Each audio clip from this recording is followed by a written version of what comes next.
কারাকোরাম কা তাজমহল লিখেছেন নিমর আহমদ, অনুবাদে ইশাদ ফারাহ। পর্ব 11। উফাক উঠে গেলে আরিশা চা তৈরি করে নিজে খেলো আর তাকেও দিল। চা তো না, চিনি ছাড়া কফি ছিল। উফাক দু হাত দিয়ে ধরে কোণের উপর ভর করে চুমুক চুমুক করে গলা দিয়ে নামালো। তারপর খালি কাপ পাশে রেখে আবার পারিসার হাঁটুর উপর শুয়ে পড়ল। তখন কটা বাজে, তারিখ কি, কোন মাস, হিসাবও এখন ভুলে যাচ্ছিল।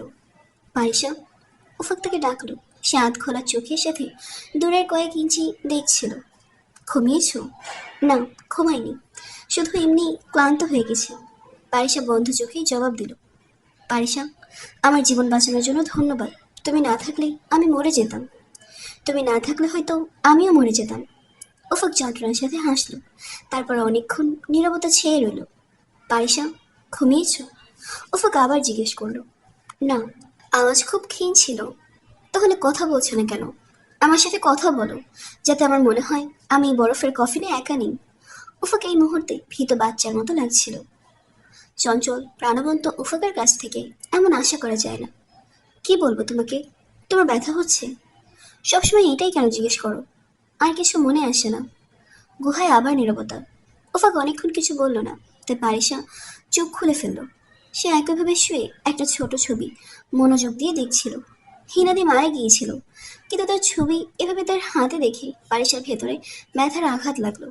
পারিসা, উফাকের আওয়াজ খুব দুর্বল ছিল। তুমি কাল কেন বলেছিলে আমি তোমাকে হিনাদে মনে করি? আমি তোমাকে কখনো হিনাদে মনে করিনি। তুমি পারিসা, তুমি কখনো হিনাদে হতে পারো না। উফাক এখন এলোমেলো বাক্য বলছিল না, এটা ছিল গরম চায়ের দেওয়া শক্তি। পারিসা জবাবে কিছু বলল না। তাই কিছু জিজ্ঞেস করার ছিল না, কারণ এখন উফাক নিজেই সব বলার ছিল। জানো, লোকেরা কেটুকে নির্দয় পাহাড় বলে। একদম ঠিক বলে। কেটু নির্দয়ী। আমি এভারেস্ট নয়, রাকাপোষী নয়, কেটুর প্রেমিক ছিলাম। কেটু, যাকে ক্যারাকোরামে বসবাসকারীরা সাহাগরি বলে।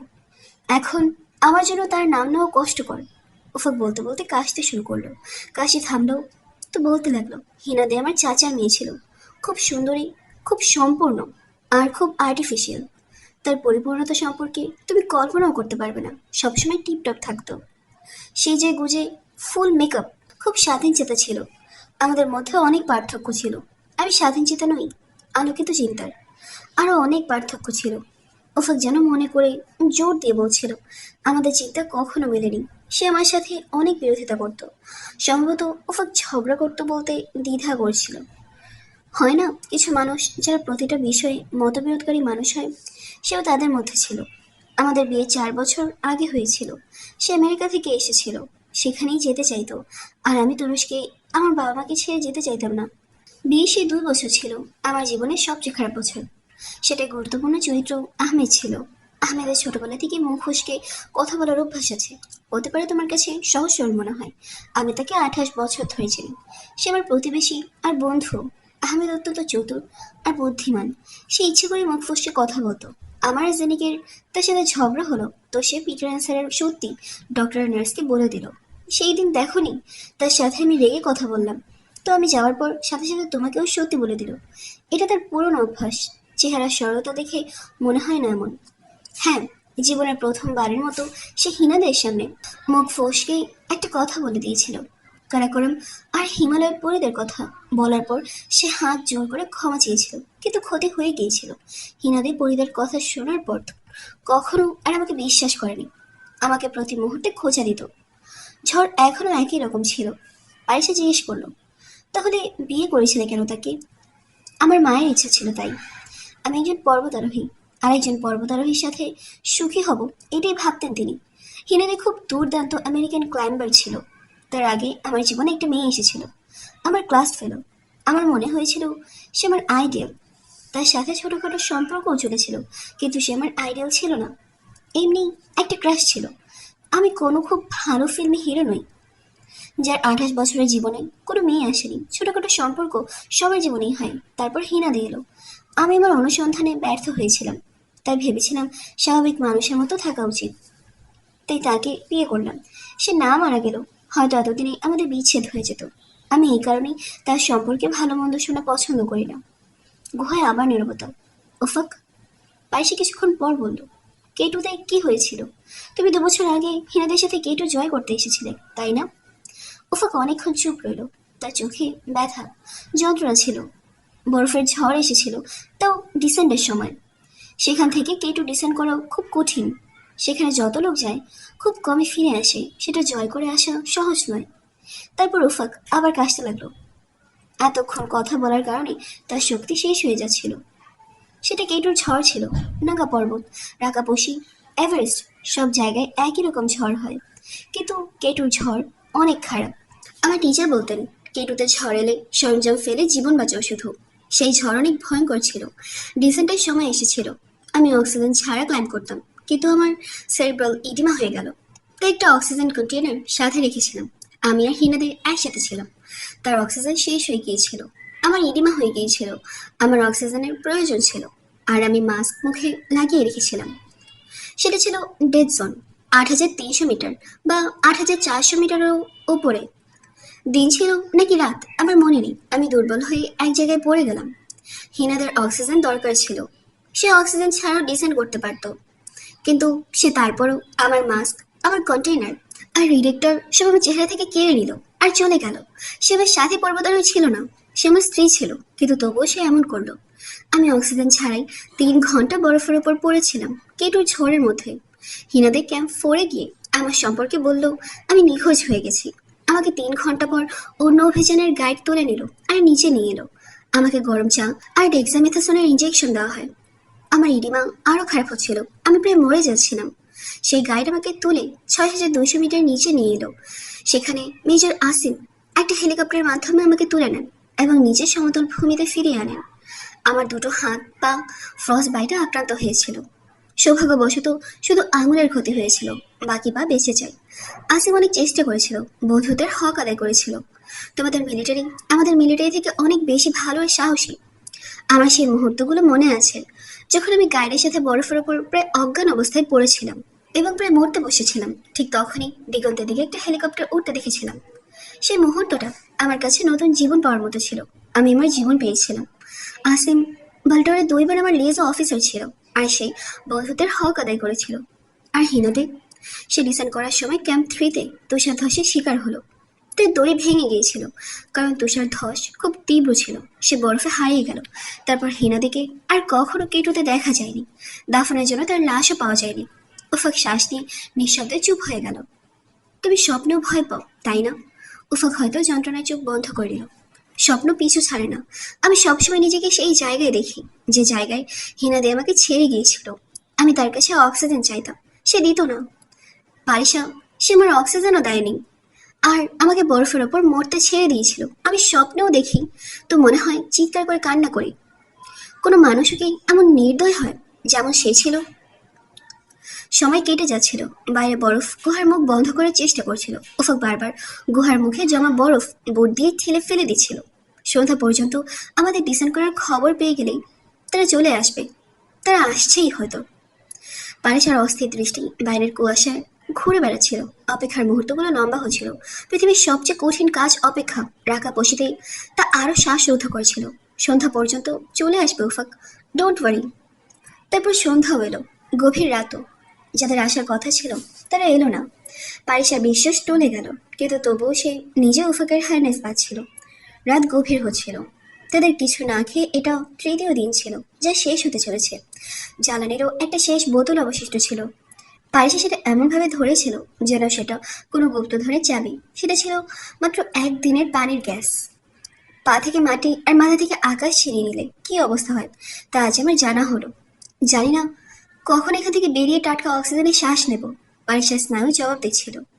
উফাক চোখ বন্ধ করে হাসলো।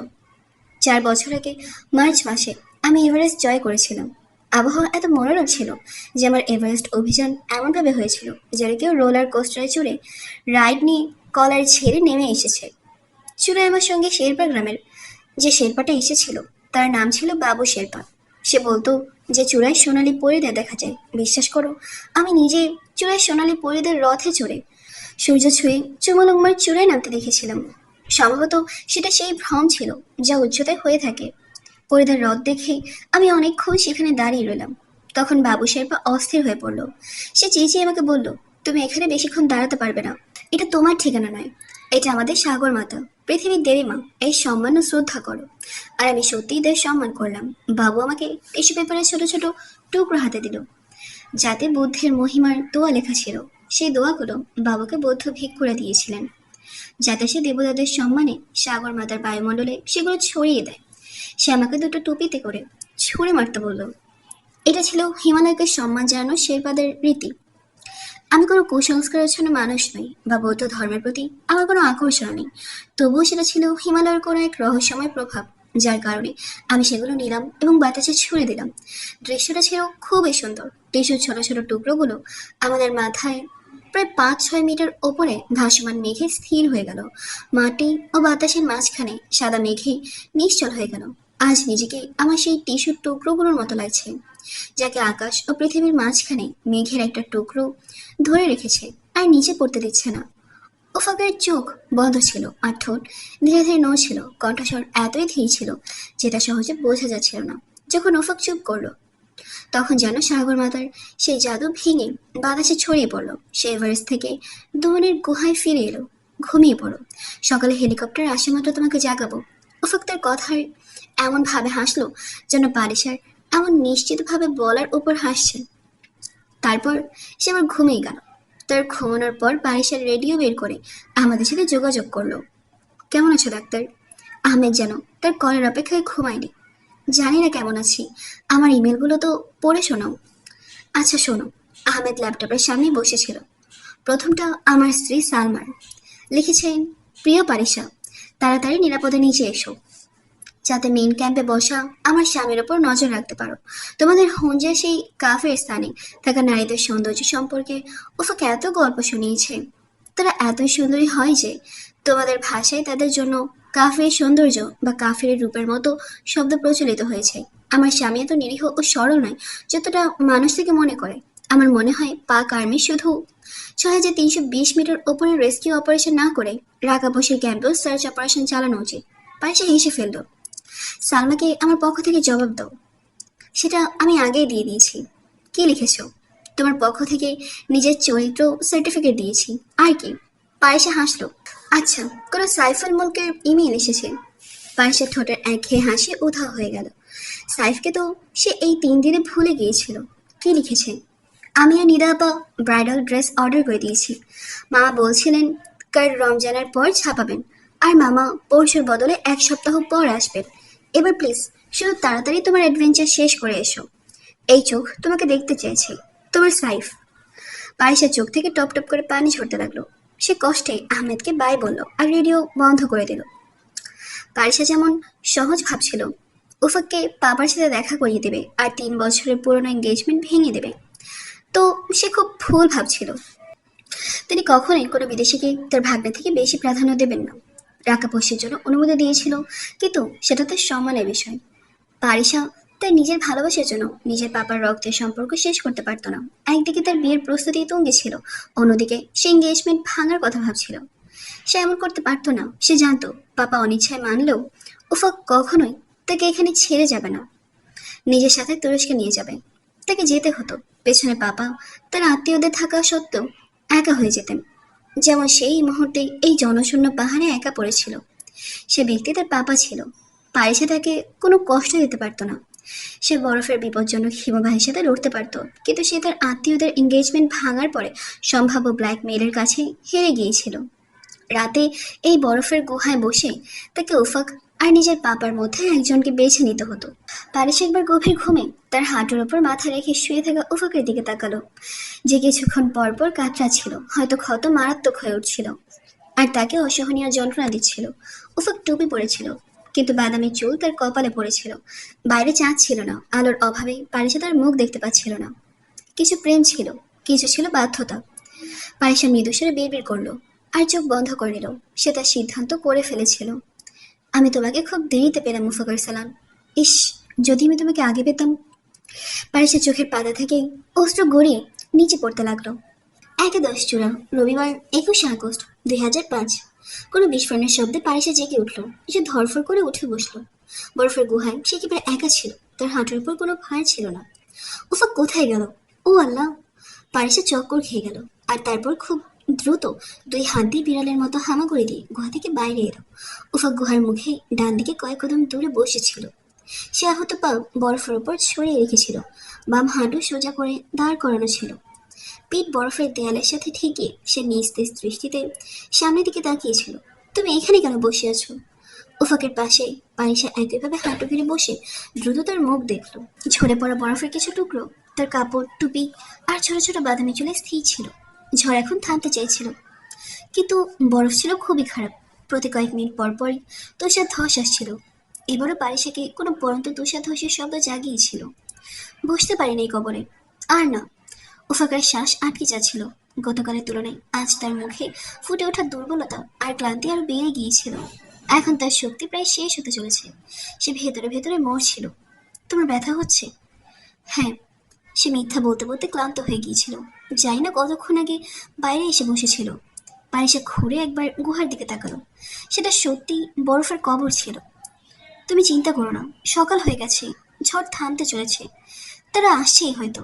ঘন কুয়াশার মধ্যে দূর দূর পর্যন্ত দেখতে যাওয়া তার চোখ কোনো হেলিকপ্টার দেখতে না পেয়ে হতাশ হয়ে ফিরে এলো। উফাক জবাব না দিয়ে অর্ধ উন্মুক্ত চোখের সামনে দিকে তাকিয়ে রইল। সকালে সাদা আলোয় কারাকর্মের পাহাড়গুলো আলোকিত তো হয়েছিল, কিন্তু সূর্যের লাল আলো আর উষ্ণতা কুয়াশার আড়ালে লুকিয়েছিল। পায়েসা গুহা থেকে দুটো আইসক্রু আর একটা ব্রুসেক তুলে আনলো আর উফাককে বেঁধে দিল। নিজেকে বরফের আক্রমণ থেকে নিরাপদ করে নিল। ঝড়ের গতি অবশ্য ধীর হয়েছিল, কিন্তু বরফের বাতাস আর তুষারপাত এখনো চলছিল। হঠাৎ তার নজর উফাকের হাতে ধরা লাল মাফলার উপর পড়ল। এই মাফলারের সাথে তার অনেক মুহূর্তের স্মৃতি মনে পড়ছিল। মাহদরের পানিতে নৃত্যরত রূপসী পড়ি, আশুর পাথর থেকে পানি, মারির রাস্তায় নেমে আসা মেঘ, সেগুলো সব এখন শতাব্দী পুরনো স্মৃতি লাগছিল। সেই মুহূর্তে ঝরে পড়া বরফ আর কুয়াশায় ডুবে থাকা পাহাড়গুলোকে দেখতে দেখতে পানিসার মন চাইছিল যে সেই চারপাশের অন্ধকার মুছে দিক। নিজের মাথা উফাকের কাঁধে রেখে খুব কাঁদতে, এত কাঁদতে যে তার চোখের পানিতে রাখা বসে সব বরফ গলে যাক। তারপর সে ক্লান্ত হয়ে ঘুমিয়ে পড়বে, আর যখন জাগবে তখন তার জীবন থেকে সব সমস্যা, কষ্ট, উদ্বেগ উধাও হয়ে যাবে। সে জাগলে যেন সে তার বাড়িতে থাকে এবং সোয়াতের মতো হাসি খুশি উফাক তার মাথার পাশে চেয়ারে বসে থাকে। কিন্তু কল্পনা আর বাস্তবতার মধ্যে কত পার্থক্য হয়। পায়েসে তার জমাট বাঁধা হাতে উফাকের ঠান্ডা হাত ধরল। দুজনের হাত দস্তানার ভেতরে ছিল। মনে হচ্ছিল যেন বরফের 3 টুকরো ওপরে নিচে রাখা হয়েছে। যখন আমি ছোট ছিলাম তখন একটা গল্প খুব আগ্রহ নিয়ে পড়তাম। সেই গল্পে সুন্দর আর আকাশচুম্বী পাহাড়ের উল্লেখ ছিল, বিচ্ছেদের দীর্ঘ রাতের পর মিলনের সুখকর মুহূর্তগুলোর উল্লেখ ছিল। একজন সাহসী রাজপুত্র পৃথিবীর সবচেয়ে সুন্দর পাহাড়ের চূড়ায় সোনার খাঁচায় বন্দী পরীকে উদ্ধার করতে চায়, যাকে এক নিষ্ঠুর দৈত্য শত শত বছর ধরে সেই খাঁচায় বন্দি করে রেখেছে। হাজার হাজার বছর ধরে, পৃথিবী সৃষ্টিরও আগে থেকে, সেই পরী সোনার শলাকার উপর থেকে রাজপুত্রের পথের দিকে তাকিয়েছিল। তারপর রাজপুত্র সেই পাহাড়ে যায়, আর পারিসাও এই পর্যন্ত বলে চুপ করে গেল। উফাক এখন ঘাড় বেঁকে মনোযোগ দিয়ে তাকে দেখছিল। পারিসা সেই কুয়াশার মধ্যে সামনে পড়ে থাকা নীরব এবং শক্ত বরফের দিকে তাকিয়েছিল। যখন আমি লেক ডিস্ট্রিক্টে ছিলাম তখন গরমের ছুটিতে পাপাকে না জানি আমার টিচারদের সাথে ক্যামব্রিয়া K2 স্কুলের শিক্ষকদের সাথে সুইস তৃণভূমিতে যেতাম। এটা আমার আর মামার সিক্রেট ছিল। আমরা পাপাকে এই সম্পর্কে কখনো জানাইনি, শুধু এই জন্য যে তিনি চিন্তিত হবেন। আর আমি পাপাকে চিন্তিত বা মন খারাপ করতে দেখতে পারি না। তিনি তার আত্মীয়দের খুব ভালোবাসেন, তাদের ছাড়তে পারেন না। মাম্মা সবসময় আমার ঢাল হতেন, এখন থাকলে এখনও ঢাল হতেন, কিন্তু তিনি নেই। পারিসা অসম্পূর্ণ কথা বলছিল। দূরে নীরব চূড়ার কাছে বরফের ফাটল পড়ছিল। সে পলক না ফেলে সেই ফাটল দেখছিল। চিন্তা করছো কেন? তুমি নিজেই তো বলছো তারা আসছে। যেমন হলিউডের সিনেমার শেষে বাঁচিয়ে নেওয়া হয়, তেমন তারা আমাদের উদ্ধার করে নিয়ে যাবে। তারপর আমি তোমার পাপার কাছে যাব। কেন যাবে? পারিসার চোখ ফাটল থেকে নিচে ভাঙতে থাকা বরফের উপর ছিল। তুমি আমার মুখ থেকে কি শুনতে চাও? উফা কষ্টে কথা বলছিল। কিছু না, কিছুই না, এখন কিছুই শোনার আকাঙ্ক্ষা নেই। বরফ সাদা ধুলোয় পরিবর্তিত হয়ে দ্রুত উপত্যকায় পড়তে লাগলো। ফাটলের নিচের বরফ ভেঙে জোরে কয়েক ফুট নিচে পড়লো, আর তারপর সমস্ত সাদা ধুলো নিচে পড়তে পড়তে মাটির একটা বড় অংশকে তার আষ্টে পৃষ্ঠে নিয়ে নিল। পারিসা, চিন্তা করো না, আমরা সবাইকে সবাইকে মানিয়ে নেব। তারপর আমি তোমাকে তুরস্কে নিয়ে যাব। আর উফা কাশতে কাশতে থেমে গেল। আমাকে আর স্বপ্ন দেখিও না উফাক। পারিসার চোখে পানি ভরে গেল। স্বপ্ন দেখা ঠিক না, এগুলো ভেঙে গিয়ে সারা জীবন চোখের মধ্যে কাছের টুকরোর মতো বিঁধে থাকে। চোখ আহত হয়, আত্মাও আহত হয়ে যায়। আমাকে স্বপ্ন দেখিও না পারিসা, তুমি। না উফক, এখন তুমি শুধু আমার কথা শোনো। আমি সারা রাত ঠিকমতো ঘুমাতে পারিনি। আমি ভুল ছিলাম উফক। নিশা, তুমি, আমরা সবাই ভুল ছিলাম। পাপা 10 জনের সামনে আমার এঙ্গেজমেন্ট করেছেন। আমি সেই এঙ্গেজমেন্ট ভেঙে তাকে দুঃখ দিতে পারবো না। আমি এমন কোনো নতুন সম্পর্ক তৈরি করতে চাই না যার ভিত্তিতে পুরনো সম্পর্কগুলোর কবর হবে। আমি একটা সিদ্ধান্ত নিয়েছি। আমার কথা মনোযোগ দিয়ে শোনো। তুমি আজ এই বরফের গুহার বাইরে বসে আমার কাছে একটা প্রতিজ্ঞা করো। রাকাপোষের হিমবাহ, এই তুষার ধ্বংস এবং এই ঝরে পড়া বরফ এই প্রতিজ্ঞার সাক্ষী হবে। তুমি আমার কাছে প্রতিজ্ঞা করো যে এখান থেকে বের হওয়ার সাথে সাথেই তুমি নিজের বাড়ি ফিরে যাবে, চিরকালের জন্য তুরস্কে ফিরে যাবে, আর তারপর পরের জন্য কখনো ফিরে আসবে না। পরে এখন সোনার খাঁচা থেকে মুক্ত হতে চায় না। উফক পারিসাকে দেখতে থাকলো। শুধু নিজের সম্পর্কে ভেবেই সিদ্ধান্ত জানিয়ে দিলে? আমার সম্পর্কে কিছু ভাবলে না? তোমার কি সত্যিই মনে হয় আমি তোমার সম্পর্কে কিছু ভাবিনি? দূরে নীরব চূড়ার ওপর সম্পূর্ণ স্তব্ধতা ছিল, যেন তুষার ধস কখনো আসেনি। উফাক ঘাড় না সূচকভাবে নাড়ালো আর আবার মাথা পেছনে থেকে চোখ বন্ধ করলো। তুমি যা বলবে আমি তাই করব। উফাক হার মেনে নিয়েছিল। এত সংক্ষিপ্ত শব্দে সিদ্ধান্ত জারি করে পারিসা তার জন্য কোনো বিকল্প রাখেনি। কিন্তু পারিসা, তোমাকেও আমার কাছে একটা প্রতিজ্ঞা করতে হবে। উফাক আবার কিছুক্ষণ চুপ থাকার পর বলল। তার আর বেশি কথা বলার শক্তি ছিল না। বরফের 3টা টুকরো এখনো একে অপরকে ধরেছিল। তারপর পারিসা মাঝখানে আটকে থাকা সেই লাল কাপড়টা বের করলো, তুরস্কের পতাকা, যাকে সে কয়েকদিন ধরে মাফলার মনে করছিল। লাল মাফলারটা ঝাড়লো, বরফের কণাগুলো নিচে পড়ে গেল। সেটা খুব ভিজা ছিল, তাদের দুজনের কাপড়ের মতোই ভেজা। তারপর পারিসা গুহার মুখের কাছে বরফ কয়েক ইঞ্চি গভীর করে খুঁড়ে লাল মাফলারটা ভেতরে চাপা দিল এবং ওপরে বরফ দিতে লাগলো। কয়েক মুহূর্ত পর কাপড়টা বরফের স্তরগুলো নিচে লুকিয়ে গেল। এখন এটা সবসময় এখানেই থাকবে। গুহার মুখে বরফ সমান করতে করতে পায়েসে খুব আদর করে বলল, যেন কেউ নিজের অত্যন্ত মূল্যবান জিনিস সংরক্ষণ করার জন্য দাফন করছে। জানো উফক, মেরু অঞ্চলের পরে পৃথিবীর সবচেয়ে বড় হিমবাহ আমাদের দেশে আছে। এটাকে বিয়াফো হিসপার বালতোরা বলে। হিমবাহগুলো এখন দ্রুত গলছে। আমি ভাবি আজ থেকে 10, 20, 100 বছর পর, বা তারও কয়েকশো হাজার হাজার বছর পর, যখন এই হিমবাহগুলো গলে যাবে, তখন একদিন এমন আসবে যখন কারাকোরামের পাহাড়গুলোর উপর সূর্য খুব উজ্জ্বলভাবে উদয় হবে, যার আলোতে রাকাপোষি আর বরফের শতাব্দীর পুরনো বরফ গলে যাবে। এবং তারপর ব্রোর মধ্যে দাফনি মাফলার কারাকোরাম মহলে চাপা পড়া কাহিনী নাগর নদীতে বয়ে যাবে। তারপর যেখানে যেখানে নাগর বইবে তার পাশে থাকা পাথর, পাথর থেকে দূরে থাকা গাছ, গাছের ওপর থাকা চঞ্চল নীল পাখি, আর তার ওপরে কালো পাহাড়ের সাদা চূড়া, চুম্বন করা তুলোর মতো নরম মেঘ, মেঘের মাঝখানে ঝলমল করা সূর্যের লাল রশ্মি, এই সবের ওপর ছায়া দেওয়া নীল আকাশ, সবাই নাগর নদীতে বয়ে যাওয়া কাহিনীর গান শুনবে। তারপর নাগর যে উপত্যকায় যাবে, যে নদীর সাথে মিশবে, হুঞ্জা, ঝিলাম আর নীলামের নদীগুলোতে, সব দিকে সেই কাহিনী নীরবে শোনানো হবে। কখনো তো নাগরের পানি তার উপর পড়া চাঁদনি নিয়ে সতেজ সবুজ ঘাসেই সেই ঝর্ণার কাছে পৌঁছাবে, যে ঝর্ণার পাহাড়ে কখনো আমরা বসে থাকতাম, যেখানে উদাস পাখি গান গাইতো, কারো অপূর্ণ প্রেমের, কারো বিচ্ছেদের। তখন সেই পাখি আমাদের কাহিনী পর্যটকদের শোনাবে, যেটা সেই ঝর্ণার পানির আর পানিতে পড়ে থাকা ধূসর পাথরগুলো নিচে খুব আগে থেকেই চাপা পড়ে থাকবে। উফক পারিসা এবং পর্বতারোহীর কাহিনী। হ্যাঁ, কখনো তোর আঁকাপশির বরফ গলবে আর বরফে চাপা পড়ার কাহিনী সেই নদীতে বয়ে যাবে। পারিসা এত মৃদু ফিস ফিস করে বলছিল যে তার বিশ্বাসও হচ্ছিল না যে উফক শুনছে। এই মাফলারটা এখানেই থাকুক, এখানেই কারো করে আমার তাজমহলে ঘুমাক। জানি না এই দেয়ালে আর কত প্রেমিকদের স্মৃতি লেখা আছে। আরও একটাও হোক। পারিসা নিজের মনে বিড়বিড় করলো। বরফ একইভাবে তার উপর আর আশেপাশে পড়ছিল। কুয়াশা কখনো বাড়ছিল, কখনো কমছিল। পারিসা নীরব ছিল, উফাক নীরব ছিল, কারাকোরামের পাহাড়গুলো নীরব ছিল। সূর্য তখনও চমকালো না, যখন তার মাথার উপরে থাকার কথা ছিল। তারপর সাদা দুপুরের পর সন্ধ্যার নিচে অন্ধকার কারাকোরামের পর্বতমালা তাদের দেবীকে তার আষ্টা পৃষ্ঠা নিতে লাগলো। প্রতি 2 ঘন্টা পর পর পানের অর্ধেক পেয়ালা উফাকের প্রয়োজন ছিল। কিন্তু এই গোধূলি সন্ধ্যায় যখন আনুমানিক 2.5 ঘন্টা পর পারিসের চূড়া জ্বালাতে গেল, তো সেটা ঠান্ডা হয়ে রইল। সে জ্বালানির শেষ বোতলটা জ্বালিয়েছিল, সেটা খালি ছিল। সে রেডিও তুলে ট্রান্সমিট বাটন চাপলো। সেটাও মৃত ছিল, তার ব্যাটারি মরে গিয়েছিল। অন্য ব্যাটারিগুলো ওফাকের ব্যাকপ্যাকে কোথাও অনেক ওপরে বরফে দাফন ছিল। কুয়াশায় ডুবে থাকা বিশাল বেগুনি পাহাড়গুলো তাদের মুখে সাদা চাদর টেনে নীরবে তাকে দেখছিল।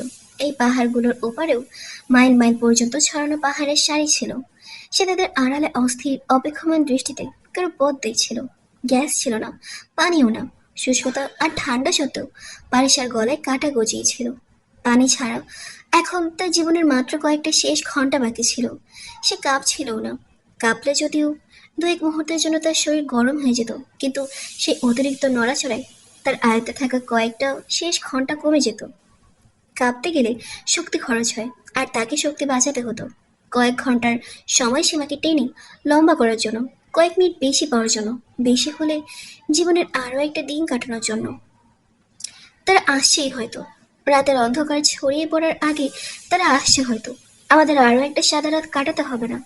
পারিসার অনুসন্ধানে চোখ দূর পাহাড়ের সারি থেকে ঘুরে বারবার হতাশ হয়ে ফিরছিল। সবাই কোথায় চলে গেল? কর্নেল ফারুক, আপনি তো বলেছিলেন যে আপনি আমাদের নিতে আসবেন। আপনি কোথায় রয়ে গেলেন? আমার আল্লাহ, তাদের তাড়াতাড়ি পাঠিয়ে দিন, নইলে ওফাক মরে যাবে। সে পানি ছাড়া সাদা রাতে মরে যাবে। পারিসা অনিয়ন্ত্রিতভাবে কাঁদতে শুরু করলো। তুষারপাতের তেজ আবার শুরু হয়ে গেল, যেন সেটা কখনো শেষ হবে না। পারিসা আশার মিটমিটে প্রদীপ চোখে সাজিয়ে কুয়াশায় মোড়া আকাশের দিকে দূর পর্যন্ত তাকালো। তার চোখের পাতা ভিজে যাচ্ছিল। কেউ আছে? পারিসা জোরে চিৎকার করে বলল, কেউ আছে যে আমাদের সাহায্য করবে, আমাদের এই বরফের পাহাড়গুলো থেকে বের করবে? খোদার দোহাই, কেউ তো আসুক, নইলে ওফাক মরে যাবে। পারিসার আওয়াজ পাহাড়ে প্রতিধ্বনিত হয়ে ফিরে এলো। কেঁদো না, তারা আসছেই হয়তো। বন্ধ চোখেই ওফাক বিড়বিড় করলো। পারিসা না সূচকভাবে মাথা নাড়ালো আর দুর্বল হয়ে পেছনের বরফের সাথে হেনা দিয়ে বসলো এবং শেষবারের মতো দোয়া করলো যে কেউ আসুক। কিন্তু রাগা পশিতে তো দোয়াও কবুল হতো না। তারা কখনো আসবে না উফাক, কখনো না। আমরা জানি না কতদিন তাদের অপেক্ষা করেছি, কিন্তু তারা আসেনি। তারা এখনো আসবে না। এখান থেকে আমাদের বের করতে কেউ আসবে না। আমাদের এখানেই মরতে হবে, আস্তে আস্তে, ধীরে ধীরে। পারিসা চোখ বন্ধ করলো না, শুধু নিস্তেজ পাথরের মতো চোখে কুয়াশায় প্রায় 100 মিটার পর্যন্ত দৃষ্টি ভিড় করে ধূসর থেকে সাদা রং দেখতে থাকলো। তারপর তুষারপাত আরো দ্রুত হলো, তো তার দৃশ্য আরো ছোট হতে থাকলো। ঝড় কয়েক ঘন্টা হয়ে থেমে গিয়েছিল, মুহূর্তগুলোও থেমে গিয়েছিল। লোকেরা বলে সময় থেমে থাকে না, কিন্তু তোমাজ হুমার বলতেন কখনো কখনো সময়ও থেমে যায়। জীবনে কয়েকটা মুহূর্ত এমন আসে যখন সময় থেমে যায়, ঘড়িগুলো জমে যায়। তখন কোনো অতীত আর কোনো আগামীকাল থাকে না। তখন শুধু আপনি থাকেন আর আপনার একাকিত্ব। সময় পার্থক্য আর হিসাব শেষ হয়ে যায়। আপনি অদ্ভুত এক সময়হীনতাতে ফেসে থাকেন, যে বাস্তবে সেখানে থাকেই না। সেই মুহূর্তগুলোতে পুরো মহাবিশ্ব থেমে যায়। রাখা বসিতেও সময় থেমে গিয়েছিল। পারিসা চিন্তা করার ক্ষমতা হারিয়ে গিয়েছিল। না সে ভাবতে পারছিল, না সে সময়ের হিসাব রাখতে পারছিল। কটা বাজে, রাতের কোন প্রহর, তার স্মৃতি কাজ করে ছেড়ে দিয়েছিল। হ্যাঁ, শুধু তার ঘুম আসছিল। সে গভীর মিষ্টি ঘুমে ঘুমাতে চাইছিল, কিন্তু তার নিজের ঠোঁটের বন্দিত্ব থেকে মুক্ত হওয়া বাতাসগুলো বাতাসে মিশে যেতে শোনা যাচ্ছিল। ঘুমিও না উফাক, ঘুমিও না। যদি আমরা ঘুমিয়ে পড়ি তোর কখনো জাগবো না। পারিসা ঘুমাতে চাইছিল। ঘুম, ক্লান্তি আর তৃষ্ণায় তার খারাপ অবস্থা ছিল, কিন্তু দূরে ভেতরে কেউ ঝাঁকিয়ে তাকে জাগ্রত রাখার চেষ্টা করছিল। তাকে বলছিল যেন সে না ঘুমায়। হ্যাঁ, ভেতর থেকে সেও জানতো যে যদি সে এই রাতে ঘুমিয়ে যায় তো সেও আর কখনো জাগবে না, তার ঘুমানো যাবে না। নিজেকে আর উফাকে জাগিয়ে রাখতে হতো। সে সেই শব্দগুলো বারবার কোনো অনিচ্ছাকৃত কাজ হিসেবে পুনরাবৃত্তি করতে করতে জানে না কখন এই দুনিয়া থেকে, ঠান্ডা আর কুয়াশার এই দুনিয়া থেকে সেই দুনিয়াতে চলে গেল, যেখানে কোনো ব্যথা, কোনো কষ্ট, কোনো চিন্তা, কোনো মানসিক দ্বন্দ্ব, কোনো স্থান ও কালের পার্থক্য ছিল না। সেই দুনিয়া সময় ও স্থানের বাঁধন থেকে মুক্ত ছিল, যেখানে সম্পূর্ণ নীরবতা আর শান্তি ছিল। পারিসা ঘুমিয়ে গিয়েছিল। সোমবার 22শে আগস্ট 2005। পারিসার মন অন্ধকার ছিল। কানে ক্রমাগত কোনো আওয়াজ শোনা যাচ্ছিল, কিন্তু চোখের সামনে গভীর অন্ধকার ছেয়েছিল। কোমরের পেছনে বরফের দেয়াল সে অনুভব করতে পারছিল। তারপর তার চোখ থেকে অন্ধকার কাটতে লাগলো, আর গভীর নীলাভ অন্ধকার সেগুলোতে আসতে লাগলো। পারিসা চোখের পলক ফেললো, একবার, দুবার, তিনবার, আর তারপর কয়েকবার। দৃশ্যটা কিছুটা স্পষ্ট হলো। তো সামনে দূর দূর পর্যন্ত ছড়িয়ে থাকা কারাকোরাম পর্বতমালার বেগুনি চূড়াগুলোর বরফ নীলাভ আলোয় ঝলমল করছিল। আকাশ পরিষ্কার ছিল, কুয়াশা সরে গিয়েছিল। গভীর নীল আকাশে তারাগুলো ছড়ানো ছিল, ঝলমল করছিল। চারদিকে ছড়িয়ে থাকা উজ্জ্বল তারা পাহাড়ের অনেক উপরে ভেসে বেড়ানো মেঘের পেছন থেকে কমলা রঙের রশ্মি উঁকি দিচ্ছিল। রাকা বসিতে সকাল নামছিল। মাথা ঘোরা আর চক্কর দেওয়া মন নিয়ে পারিসা দুই হাত বরফের উপর রেখে জোর দিয়ে ওঠার চেষ্টা করলো। সে খুব কষ্টে হাঁটুর উপর ভর করে দাঁড়াতে পারলো। তার পা জমে অসাড় হয়ে গিয়েছিল আর মস্তিষ্ক পুরোপুরি অচল ছিল। উফাক সেখানে বসে ছিল, তার চোখ খোলা ছিল এবং সে জেগেছিল। পারিসাকে দাঁড়ানোর চেষ্টা করতে দেখে সে হাসলো। ত্বক এত শুষ্ক হয়ে গিয়েছিল যে হাসতে গিয়ে টান পড়ার জায়গা জায়গা থেকে ফাটতে শুরু করলো। পারিসা অবিশ্বাস নিয়ে নিজেকে এবং উফাককে দেখলো। সে বেঁচে ছিল, সে এখনো মরেনি। আর এখন সে কারো ডাকে উঠেছিল। কে ডেকেছিল তাকে? সে সামনের বিস্তৃত পাহাড়ের সারির দিকে চোখ বোলালো। দূর পাহাড়গুলোর মাঝখান থেকে আওয়াজ আসছিল, বরফ ঝড়ের গর্জনকারী আওয়াজ। কিন্তু সেটা ঝড়ের আওয়াজ ছিল না, সেটা কোনো দাগের মতো ছিল যা তাদের দিকে এগিয়ে আসছিল। সে চোখ ছোট করে দেখলো, দাগটা বড় হয়ে যাচ্ছিল, সবুজ রং, মাঝখানে ঝলমলে চাঁদ তারা।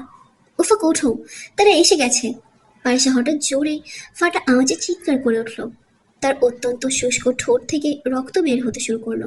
কিন্তু সে চিন্তা না করে সেই সবুজ হেলিকপ্টারকে দেখতে দেখতে চিৎকার করতে লাগলো, যা বাতাসকে চিরে তাদের কাছাকাছি পাহাড়ের সামনের দিকে এগিয়ে আসছিল। উফাক, ওঠো, আমি বলেছিলাম না তারা আসবেই, তারা এসে গেছে। পারিসা খুশিতে কাঁদতে শুরু করলো। দেখো, তারা আমাদের ছেড়ে যায়নি, দেখো সামনে, তারা এসে গেছে। পারিসা দাঁড়িয়েছিল।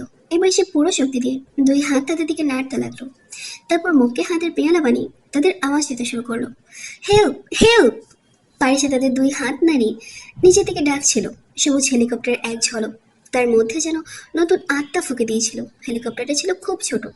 তাদের ধূসর ইউনিফর্মে দুইজন পাইলট বসেছিল। একজনের চেহারায় চশমা ছিল আর তাকে কিছুটা মাঝ বয়সী লাগছিল। তারা হেলিকপ্টার চালাচ্ছিল। পারিসা চিনে গেল যে তিনি ছিলেন কর্নেল ফারুক। তার সহকারী পাইলট যুবক ছিল এবং তার চেহারায় চশমা ছিল না। সে পারিসাকে হাত দিয়ে নিজের দিকে আসার ইঙ্গিত করলো। উফাক, ওঠো। দুর্বলতা সত্ত্বেও পারিসা উফাককে কাঁধ ধরে তোলার চেষ্টা করলো। তুমি যাও তাদের কাছে। খুব কষ্টে উফাক বলল। পারিসার মাথায় ঢুকলো না যে সে কি করবে। সে উফাককে হাঁটতে বলছিল আর সে তাকে এগিয়ে যেতে বলছিল। অন্যদিকে সেই সহকারী পাইলট ক্রমাগত তাকে নিজের দিকে আসার ইঙ্গিত করছিল। যাও না। উফাক বসে বসে পারিসার হাত ধরে তাকে সামনে ঠেলে দিল। পারিসা নিজের সুরক্ষার রশি খুলল, তারপর উফাকেরটা খুলতে চাইল। সে সেটা খুলতে দিচ্ছিল না। পারিসার হাত কাঁপছিল। সে ছুরি বের করে রশি কাটার চেষ্টা করলো। তার চারপাশে দস্তানার উপর বরফ পড়তে শুরু করলো। উফাক রশি কাটতেই দিচ্ছিল না। পারিসা ঘাড় ঘুরিয়ে উদ্বেগের সাথে হেলিকপ্টারের দিকে তাকালো। সহকারী পাইলট তার দিকে দরজা খুলেছিল এবং হাতে একটা ছোট মুভি ক্যামেরা ধরে ফিল্ম বানাচ্ছিল। কাপা জমাট বাঁধা হাত দিয়ে পারিসা রশি কাটলো আর মুক্ত হয়ে হেলিকপ্টারের দিকে যেতে লাগলো। জায়গাটা কোনো ছাদের রেলিং এর মতো ছিল, বরফের পুলসিরাত। পারিসা সাবধানে তার উপর পা রাখলো, হেলিকপ্টারের দিকে এগিয়ে যেতে লাগলো, যা তখনও তাদের কাছাকাছি চক্কর দিচ্ছিল। সেটার পা বরফের খুব কাছাকাছি ছিল, কিন্তু সেটা সেখানে নামতে পারছিল না। পারিসা হাঁটতে পারছিল না, তার পা মন মন ভারী লাগছিল। তাকে কাছে আসে দেখে মুভি বানানোর সহকারী পাইলট ক্যামেরা রেখে হাত তার দিকে বাড়ালো। সে তাকে ভেতরে আসতে বলছিল। পারিসা দ্বিধা নিয়ে তাকে আর তারপর ঘাড় ঘুরে উফাককে দেখলো। উফাক তাকে নিজের দিকে তাকাতে দেখে আবার ভেতরে যাওয়ার ইঙ্গিত করতে লাগলো। সে আবার হেলিকপ্টারের দিকে ফিরল। মেজর বিলাল তাকে ভেতরে আসতে বলছিল। আমার সঙ্গী আহত, আগে তাকে তোলো। পারিসা জোরে চিৎকার করে বলল, কিন্তু হেলিকপ্টারের পাখার তুমুল গর্জনে তার আওয়াজ ডুবে গেল। মেজর বিলাল বোঝার ভঙ্গিতে মাথা নাড়ল আর তাকে আবার ভেতরে আসতে বলল। পারিসা এক পলক দ্বিধা করলো, তারপর তার বাড়ানো হাত ধরলো। পরের মুহূর্তেই সেই হেলিকপ্টারের ভেতরে ছিল। ওহ স্যার, আমরা গেলাম কালেমা পড়ি স্যার। হেসে বলতে বলতে মেজর বিলাল দরজা বন্ধ করলো। আমার সঙ্গে আহত, তাকে ধরে তুলতে হবে, সে হাঁটতে পারবে না। হেলিকপ্টারের ভেতরে এত গর্জন ছিল যে পারিসা চিৎকার করে বলল। মেজর বিলাল ঘাড় ঘুরিয়ে তাকে দেখলো আর তারপর হেডফোন তার দিকে বাড়ালো। ইউ ওকে ম্যাডাম, এটা পরে নিন। পারিসা হেডফোন ধরলো কিন্তু পড়লো না। সে শুধু ফ্যাল করে কাছের ওপার থেকে বরফের ওপর উফাকে দেখতে থাকলো, যে আবার বরফের দেওয়ালে মাথা ঠেকিয়ে চোখ বন্ধ করে নিয়েছিল। তখনই হঠাৎ তার মনে হলো উফাক দূরে সরে যাচ্ছে। হেলিকপ্টার বাতাসে উপরে উঠছিল। তার ভেতরে যেন অ্যালার্ম বেজে উঠল। সে আমার সঙ্গী, তাকেও তো তোলো। আপনি আমাকে কোথায় নিয়ে যাচ্ছেন? পাখার গর্জন পারিসের মাথায় হাতুড়ি মারছিল। তার অস্থির দৃষ্টি নিচে বরফের ওপর থাকা উফাকের উপর নিবদ্ধ ছিল, যার চোখ বন্ধ ছিল আর ঘাড় কাঁধার ওপর ঢলে পড়ছিল। উফাক চোখ খুলছে না কেন? সে ঘাড় সোজা করছে না কেন? কেউ বারিশের ভেতরে বিপদের ঘন্টা বাজাচ্ছিল। তাকে ছেড়ে যাবেন না অফিসার, সে সে আহত, আপনারা তাকে তুলছেন না কেন? যেভাবে যেভাবে হেলিকপ্টার বাতাসের ওপরে উঠছিল, পাখার আওয়াজ বেড়ে যাচ্ছিল, সেই শব্দের আড়ালে তার সামনে দুটি আসনে বসা পাইলটদের আওয়াজ হালকা হালকা শোনা যাচ্ছিল। মেয়েটা চিৎকার করছে কেন? স্যার, আই থিঙ্ক তার শক হয়েছে বা কোনো মনস্তাত্ত্বিক প্রভাব। আর সে অন্য ছেলেটা বিলাল, তোমার মনে হয় সে সেখানে আছে? না স্যার, আই থিঙ্ক সে মরে গেছে। আচ্ছা, তবে বডি তো রিকভার করতে হবে। তুর্কি সরকারকে। শব্দ বেড়ে যাচ্ছিল, পারিসের কানের পর্দা ফেটে যাচ্ছিল, তার মাথা ঘুরছিল। সে দুই হাত কানে চেপে ধরল। তারা কি বলছিল সে শুনতে চাইছিল না। তার চোখ দূরে বরফের ওপর ছিল। পারিসে চিৎকার করে উফাকে বলতে চাইছিল যে সে চোখ খুলুক, পারিসে থেকে ঝাঁকাতে চাইছিল, তাকে টেনে নিজের সাথে হেলিকপ্টারে আনতে চাইছিল, কিন্তু কানের পর্দা ফাটিয়ে দেওয়া সেই শব্দ, নিচের দৃশ্য অন্ধকারে ডুবে যাচ্ছিল। পারিসা নিজেকে জোরে জোরে চিৎকার করতে শুনল, সে বেঁচে আছে, খোদার দোহাই তাকে বাঁচান, সে বেঁচে আছে, সে চোখ খুলবে, সে মরেনি, তাকে ডাকুন, সে। মেজর বিলাল হয়তো ঘুরে তার দিকে করুণা ভরা দৃষ্টিতে দেখছিল আর হেডফোনের দিকে ইশারা করে কিছু বলছেও, যেটা তার কোলে পড়েছিল, কিন্তু পারিসা কিছু শুনতে পায়নি। তার চোখের সামনে গভীর অন্ধকার ছেয়ে যেতে লাগলো, গভীর ঘন অন্ধকার, কালো কুয়াশা। পারিসা চোখ খোলার চেষ্টা করলো। চোখের পাতা আধ খোলা ফাঁক দিয়ে নীল আকাশ উঁকে দিচ্ছিল। সে কোনো কিছুর উপর শুয়েছিল, আর কিছু লোক সেই জিনিসটাকে সরিয়ে কোথাও নিয়ে যাচ্ছিল।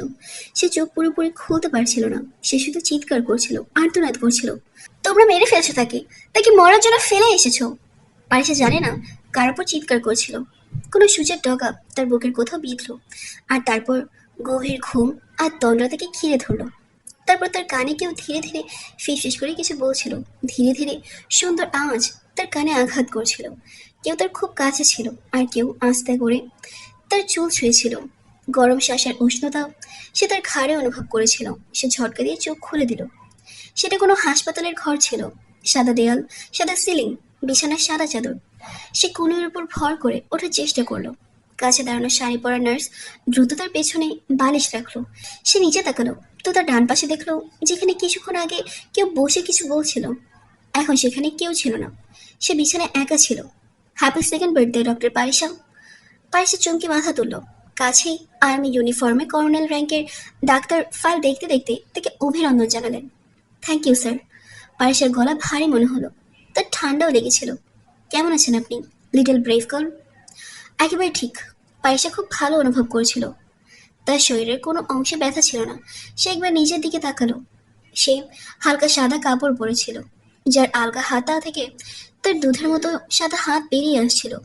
গরম মোটা কাপড় থেকে সে অবশেষে মুক্তি পেয়েছিল। ত্বকও বেশ নরম ছিল। আমার কি হয়েছিল?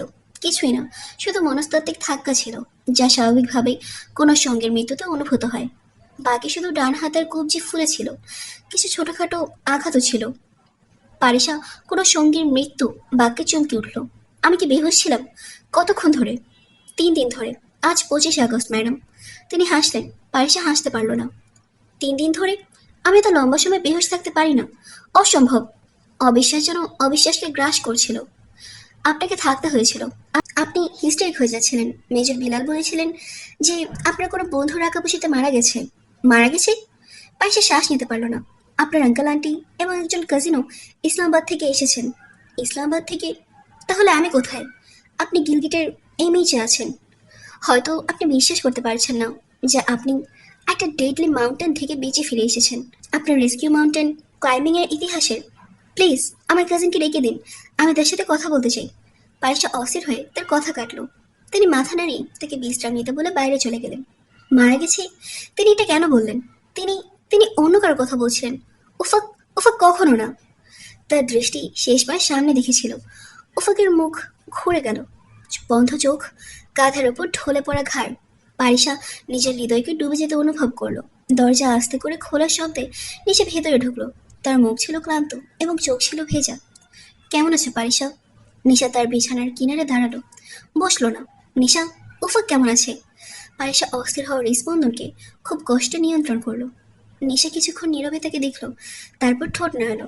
তুমি ঠিক হয়ে যাবে পারিসা, ভাগ্যিস তোমার হাত পা ফ্রস্ট বাইট হওয়া থেকে বেঁচে গেছে। নিশা, আমি তোমাকে জিজ্ঞেস করছি উফা কেমন আছে? পারিসা জোরে বলল। তার মনে হলো তার পা কোনো কাঁচা বরফের ওপর আটকে আছে।